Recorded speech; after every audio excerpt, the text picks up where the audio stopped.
Well, here's a live look at the state capitol in Salem tonight. The legislative session is set to begin on Tuesday, and today, state leaders, including Governor Tina Kotek, laid out their priorities. The governor made a point of saying just how focused she is on bills related to creating more housing. And we got the usual political line of trying to support efforts to reduce costs for Oregonians.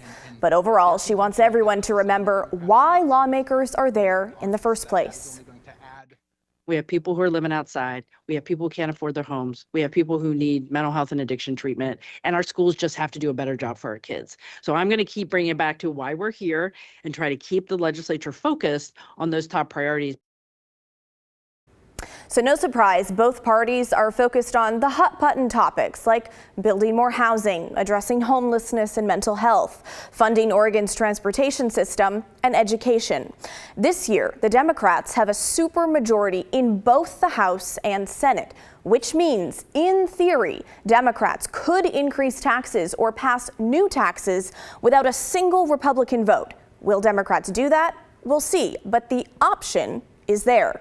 This week, our team sat down with the new House Majority Leader, Democrat Ben Bowman, and new Senate Republican Leader Daniel Bonham. Tremendous opportunity for that, and quite frankly, I think we have a clear sense of the challenges in front of us, and now we've got 6 months to do everything we can to make life better for Oregonians. I think the Republicans' vision for this session is do no harm.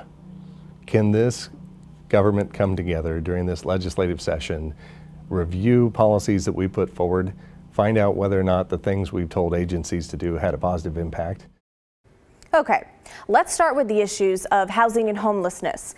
When Governor Tina Kotek first took office in 2023, she set the ambitious statewide goal of building 36,000 new housing units each year. Well, that has not happened. Not even close. This year, the governor says she will prioritize bills that support building middle housing options. That's everything from single-family homes to apartment complexes, what she calls stronger pathways to homeownership. Here's how legislative leaders see the housing shortage. For me and for my caucus, when we think about housing, the number one challenge we think of is it is too expensive to live in Oregon.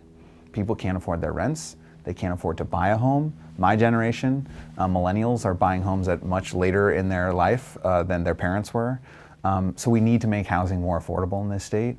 And my belief is that the most important thing we can do to make housing more affordable is to build more housing, more types of all housing. We've got to actually get into some concrete land use considerations. We've got to get into something that incentivizes people to build when times are tough. Cost of money is high, cost of products are high, cost of labor is high, labor is also scarce. We need to do some concrete things to actually move the needle in that subject matter. Another priority for both parties is education. That includes teacher pay, and if more money should be sent to school districts, and if so, how much? The Democrats want to invest more in schools and curriculum. Republicans say there is enough money already. It just needs to be spent wisely. The money's there. $137 billion is a massive state budget. We have more resources than we know what to do with. We don't have a revenue problem, we have a spending problem. And getting that money to the classroom is something I think we do share in common with the majority party. I think we want to see teachers well paid.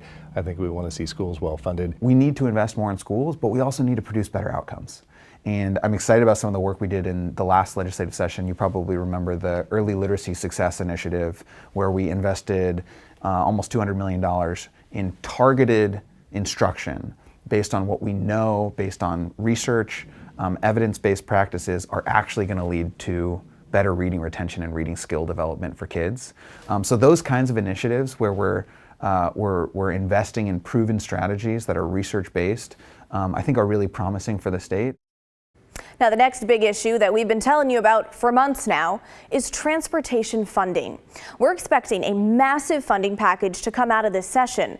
For some context, the last time lawmakers put one of those together was back in 2017, and it came with a $5.3 billion price tag. It also included tolling that sort of flew under the radar at the time. Governor Kotek paused new tolling efforts until 2026, but several ideas have been tossed around regarding how to fund ODOT in order to keep up maintenance for things like fixing potholes and finishing current projects. Those ideas are things like a pay-per-mile tax, increased registration fees at the DMV, raising the gas tax, or maybe a combination.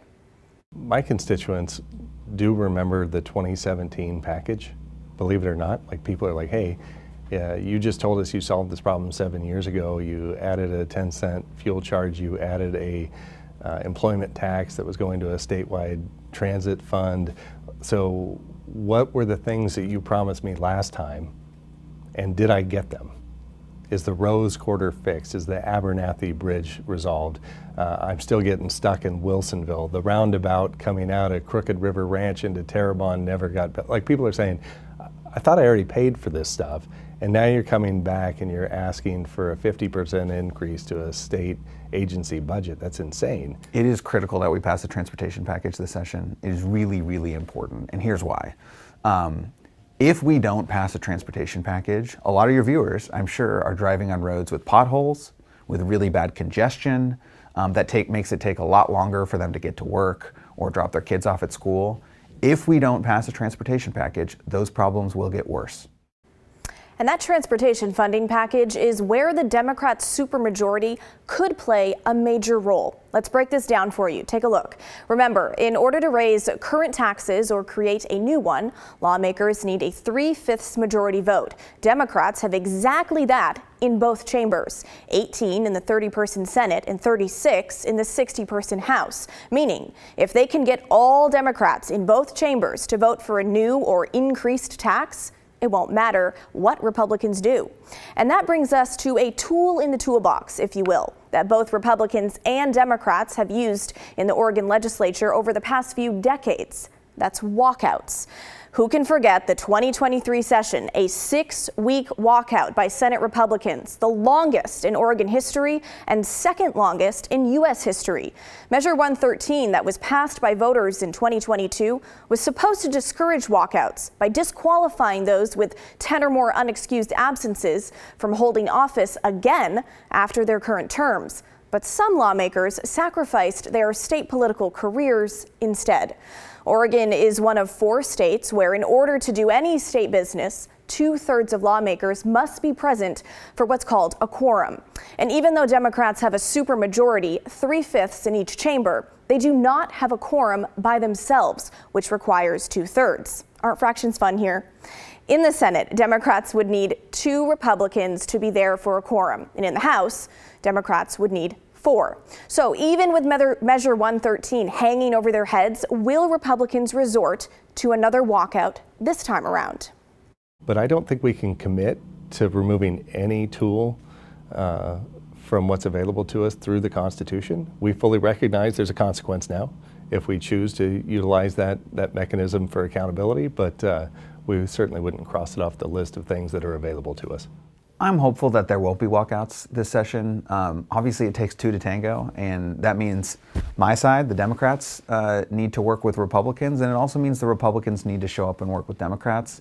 I will say, in the last 2 years, there have been no walkouts in the House. That doesn't mean we always agreed, but it does mean that we had a good process for working together and working through our differences.